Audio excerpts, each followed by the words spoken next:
Okay, so I really need to do my review of Hiddensee and Do Androids Dream of Electric Sheep. I'm just going to do that all in one video. So first, Hiddensee by Gregory Maguire is a story about the toy maker who made the Nutcracker for the Nutcracker story. And in this book, we follow him from childhood to his death. And it is a story that is filled with unrequited love, potential not met in many cases, just this young man trying to figure out what exactly he is here for.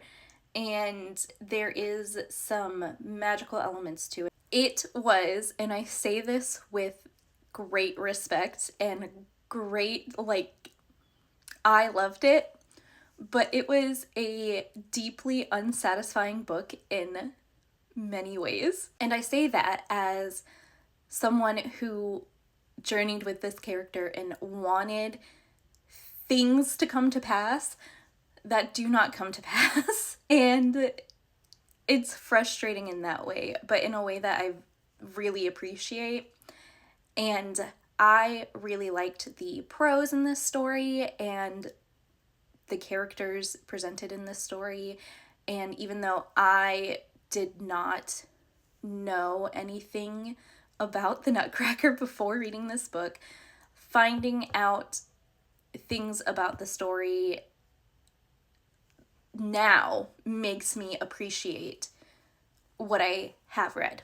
So I really liked it. And I gave Hiddensee 4 out of 5 stars. For Do Androids Dream of Electric Sheep by Philip K. Dick, I was pretty intimidated getting into this book because of preconceived notions that it is a cornerstone of sci-fi and it's very beloved. So for some reason, I thought it would be more complex than it was.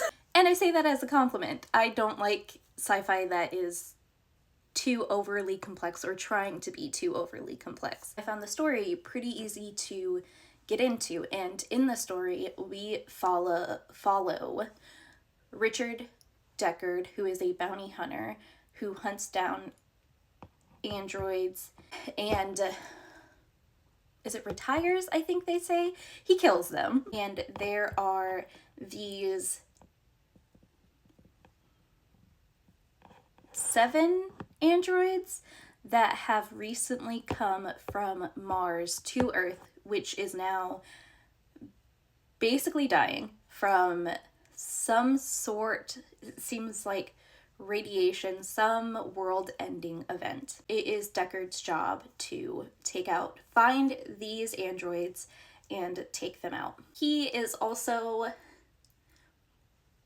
trying to do this job to get extra money so he can buy an actual living sheep, because his sheep died and he had to replace it with an electric sheep in hopes that nobody would notice.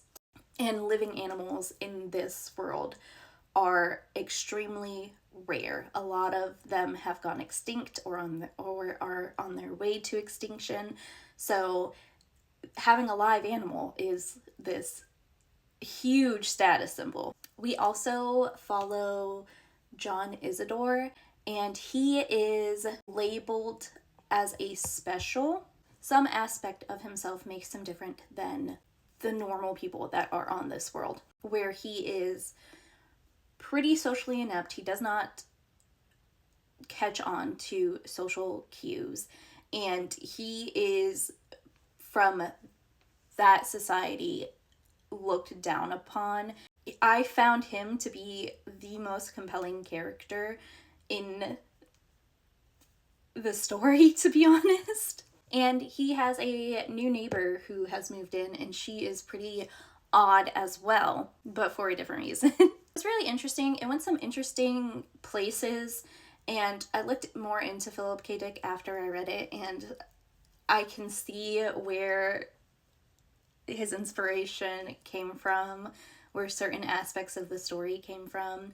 And overall, I did like it. There were some things that did take away from the story, in my opinion, but I did like it a lot. I rated it a 4.25 stars on Storygraph. And that is my reviews of Hiddensee and Do Androids Dream of Electric Sheep, and I got both of those books from my local library, and I encourage other people to also go to their local library and just pick up books that look interesting and give it a go.